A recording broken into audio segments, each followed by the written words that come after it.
There's a serious problem in general aviation today. It's been brewing for many years. It's killing off our tried and true, trusted business models that are making money in flight schools and allowing operators of aircraft to keep their traditional planes operating. There are three major pressures that are affecting owners and operators everywhere. Stick with us in this video and we'll tell you all about what the pressures are, what the impacts are, and what the possible solutions in the future holds.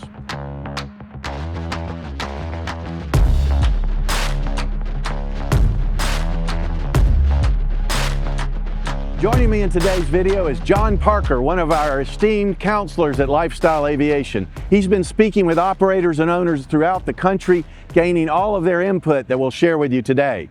Take it away, John. Thanks, John. We are still on the path to recovery from the COVID-19 pandemic, and we still feel it.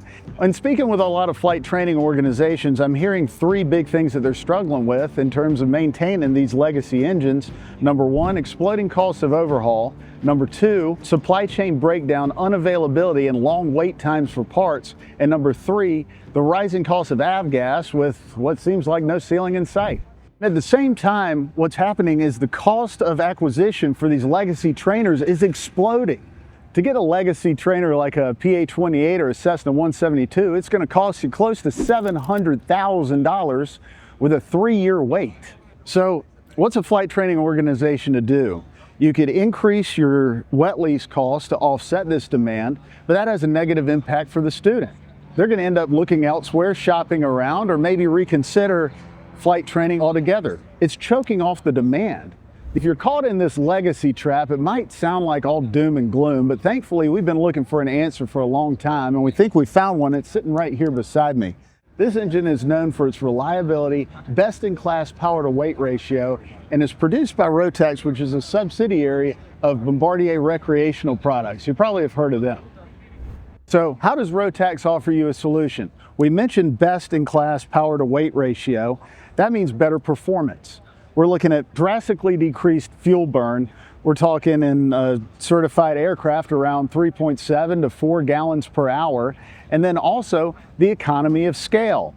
Rotax operates in other spaces outside of the 0.01% of the population that takes part in general aviation, in other areas such as Sea-Doos, Ski-Doos, Can-Ams, and MQ-9 drones, light industrial equipment. What does that mean for the flight school owner that's stuck in the legacy trap? Now, all of a sudden, we have an economy of scale we can benefit from. As opposed to Lycoming and Continental that make parts and engines only for general aviation, Rotax has scaled their operations into other venues. So if you're looking at a cost to overhaul a Lycoming or a Continental engine, let's take a Lycoming IO 360 for example. Pre-COVID, we're looking at about 25 to 30 grand. Nowadays, we're talking 45 grand if you really know what you're doing, and I've heard cost upwards of 60 grand. But on top of that, we're looking at about a 3-month to a 6-month wait in order to do it. Let's look at the Rotax now. You can get a new Rotax IS 912 engine around $35,000. An overhauled version costs only $20,000, somewhere in that ballpark. But then, what's unique about aviation is we're the only industry that has a 2,000-hour TBO. This doesn't exist in the other recreational industry, so what does that mean? There's a market for your timed-out engine. You can net out overhauling a Rotax 912 for just upwards of $20,000 and do so within a week. There is a robust supply chain and an inventory of these engines and parts. They're sitting on the shelf. If you need a new Rotax IS 912, you give them a call. You're going to get a new engine or an overhauled engine on your shelf within a week, ready to go into your aircraft and put it back into service. Because as we all know, when the aircraft's on the ground, it's costing everybody money. The second biggest cost that we need to talk about is your fuel cost. If you're looking at a Lycoming IO 360, you're looking at a fuel burn in a flight training environment around 8 gallons per hour.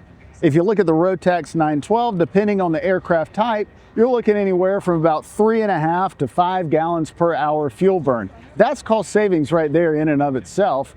But number two, the Rotax engines can run on and actually prefer to run on MoGas. No matter which fuel you use, you're cutting your highest variable cost in half at least. Let's take a look at a 5,000 hour fleet life of these engines. Over that time, you're looking at $170,000 cost savings operating a Rotax, no matter which fuel you use, over a legacy IO 360. Flight schools that I've talked to, I'm hearing a lot of real-world examples where they're feeling the squeeze of not being able to keep these aircraft up in the air, trying to inch out every little hour past TBO that they can until they have to replace the engine. Well, they're going to drastic means by tying up a ton of cash assets to put spare IO 360s on the shelf when those dollars could be utilized for other things like expanding their fleet, hiring more CFIs, and getting more students in the air and increasing their profitability. The Rotax is engineered and designed, and the infrastructure and the supply chain is developed to keep your airplane flying and making you money and keeping your students happy rather than on the ground and the other way around. So with the help of Tecnam, these engines are already being put into action in flight training organizations in the form of some of these great aircraft, including the P-Mentor and the P2006T twin.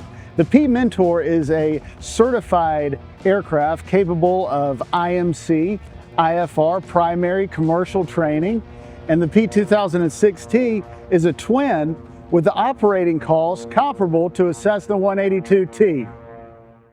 Both of these platforms are built around the Rotax 912 ISC3 engines, and they offer the latest in Garmin avionics, whether that be the G1000 and the 2006T or twin G3Xs and the P-Mentor. And this is consistent with what your students and CFIs will see as their careers progress into the next level when we start going bigger, faster, stronger into the jets with their modern avionics and FADEC systems. So now, instead of falling into the legacy trap or trying to make the legacy trap sustainable, flight school owners now have another option and a path towards more modern, more economic, and more sustainable and scalable model with newer planes. If you're feeling the margins and you're feeling the squeeze and caught in this legacy trap, reach out to us at LifeStyle Aviation.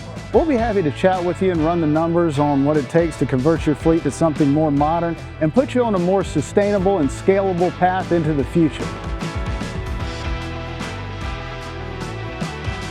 If you enjoyed this video or you learned something today, give us a like or a subscribe down below and stay tuned for more aviation content just like this.